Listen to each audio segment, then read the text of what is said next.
Faris on fashion. It's got a ring to it, that, hasn't it? Maybe that's a feature that we could have here on the show.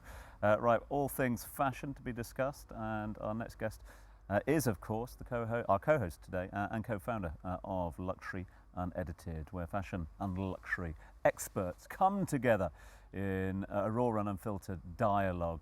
Please welcome luxury and brand advisor Nez Gebreel. Thank you so much indeed for being with us. Thank you for the warm welcome. No, it's good to have you on board. Fashion, discuss. No, let's be a bit more specific if we can. That's very broad. I know, topic. you've got an hour, that's fine. But one thing that an occurring theme that I'm seeing across all industries, and I'm fascinated about how fashion is dealing with it, is the S word, sustainability. It is just the buzzword in business at the moment.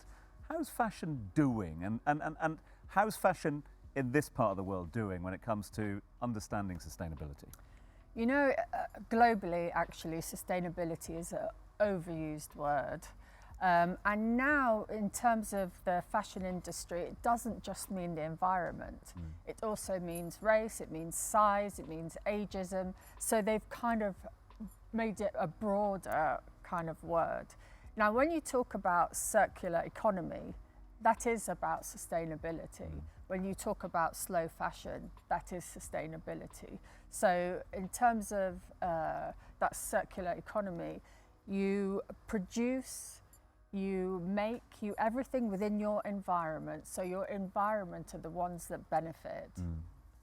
I'm curious about luxury and what it means today, how different it is from 10 years ago, because I mean, you're talking about fashion and the environment and also fast fashion and, you know, all the fake luxury goods out there.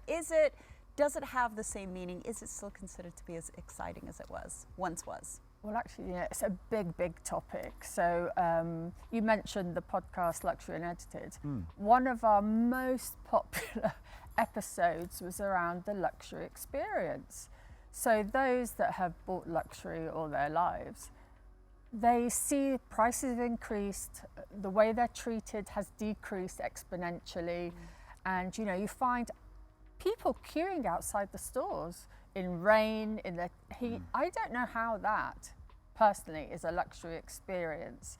So I think, you know, the world of luxury is going to have to face the reality of what's happening. You know, for a lot of the big brands, their sales have gone down.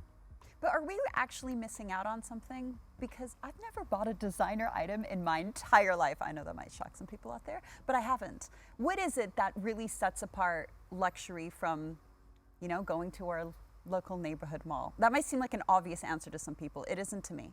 Well, actually, I don't even own a Chanel bag or a Hermes bag, and I've been in fashion many years because that was a choice I made in terms of, you know, I also am big when it comes to young designers, independent, somewhere that, you know, you can value the storytelling and all of that.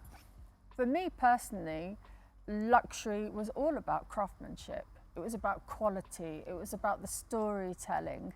And I think we've lost sense of that in terms of consumerism. You know, people and social media has made people think that they have to have that bag, they have to have that particular jewelry. I think that's wrong. So that means your role is even more important now, like when it comes to mentorship and advising people what they should go through and how they should look, and have they bought anything sustainable or not. Do you think that's an important role that you've got more nowadays?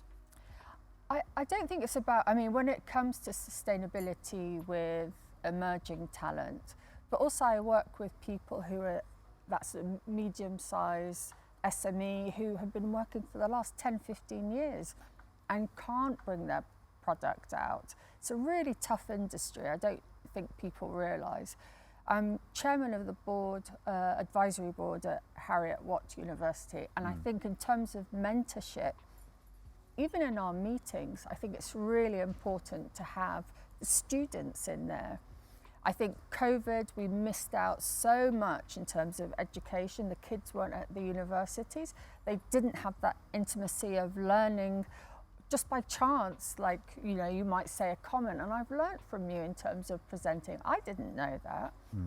You know, the workforce fine people working from home, fine the online, but actually it's someone just shadowing you and understanding the little things that, you know, are really difficult to explain. So I think all of us actually, in terms of who we are and what we do, it's important that we can give back as much as we learn as well from people like ourselves. In terms of, and you probably best give us an opinion on this as with the finger on the pulse of the industry, where are we at with emerging talent here in the fashion industry? Is there a better infrastructure in place to help them now? Yes and no. Yes and no. And I think, you know, from a grassroots level, education is improving. We're seeing more courses. And this is probably a little bit naughty of me, but I'm going to point the finger at retail, the big retail groups and the real estate groups. They should be supporting not just emerging talent, but those smaller, beautiful brands that have been going on for, you know, longer than I can remember living here. You know, there's no reason why the stores can't make an effort to give guidance, whether it be financial, management, whatever it might be.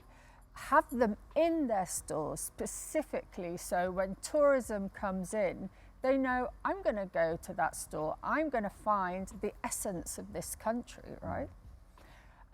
Real estate. Have you seen empty buildings or stores on Jumeirah Beach Road or in Dubai Mall? Or Give it to them. Give it to them. Give it to 4 or 5 of them that they can collectively understand the business, understand sales, and get to meet their customers and really thrive off that. Yeah, I like that actually, because and when you said real estate, there's a lot of big developers now, and they're merging with fashion brands. So it's more of a thing to buy, you know. But they're merging with the big luxury brands that don't need any help. You know, they're merging with. I personally, I don't know if you guys agree, I would personally love to see them, you know, us exporting our talent rather than importing brands. And we need to create our own IP. 100%. So across the board, not just within fashion. So that's something that I would love to see. Well, hopefully today on our episode, we're going to be celebrating a lot of local talent, including someone coming up, because next up, we're going to be finding out how the fashion industry is representing diversity when it comes to different body sizes with none other than Dubai-based designer, someone I love, Dima Ayad. So stay right there.